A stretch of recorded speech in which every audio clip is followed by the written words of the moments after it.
Let's turn our attention now to a case study. An ed tech case study, right? Spark Education. Exactly. Spark Education, founded relatively recently, 2018, And their mission. to spark passion for learning using technology. Makes sense.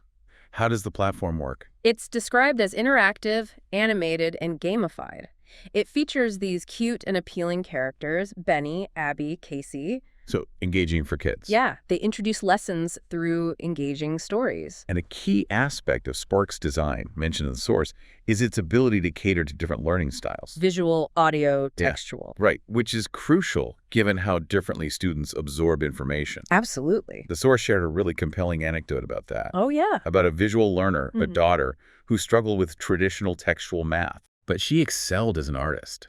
She was creating Burning Man sculptures, maybe even a fractal drawing. Wow. So visual thinker struggled with text math.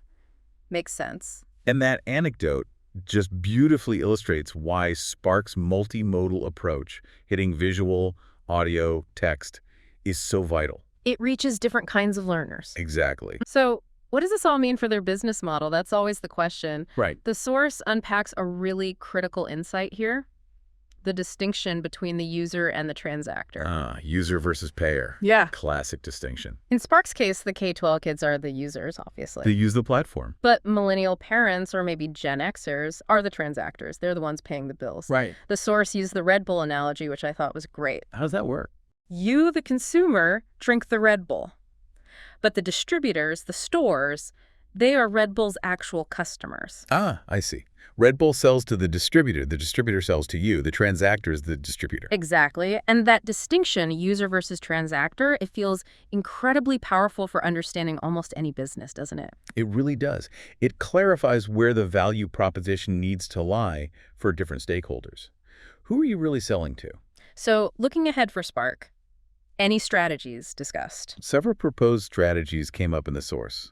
One big theme is expanding student class diversity. How? Things like targeting minority backgrounds, setting a goal for 2030, offering scholarships, partnering with schools, maybe offering cheaper alternatives. So broadening access. Makes sense. What else? There's also this idea of adjacent services, like a college prep platform. Moving up the age range. Yeah, featuring things like AI-powered career roadmaps, interactive career solutions. Okay, getting more sophisticated. With specific goals attached, like getting 45% student usage on those features, and converting 25% of their K-12 users over to the college prep side eventually. Ambitious goals. It's interesting, too, how the discussion also touches on internal challenges in EdTech generally. Like what?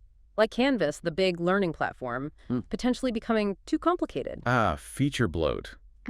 Compared to simpler platforms, maybe. Yeah, the source mentioned the simplicity of other platforms. It speaks to that larger truth about user experience, doesn't it? In any digital product. Absolutely. Simplicity often wins for user adoption. Feature overload can be a killer.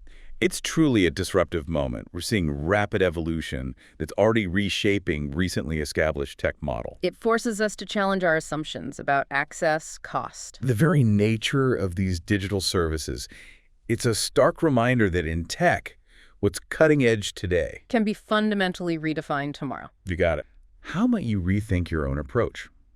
How might you identify and leverage perhaps unexpected sources of knowledge for your own personal and professional growth? That's a great question to ponder. Thank you for joining us on this deep dive. Thanks for listening. We invite you to continue exploring the world of information with us.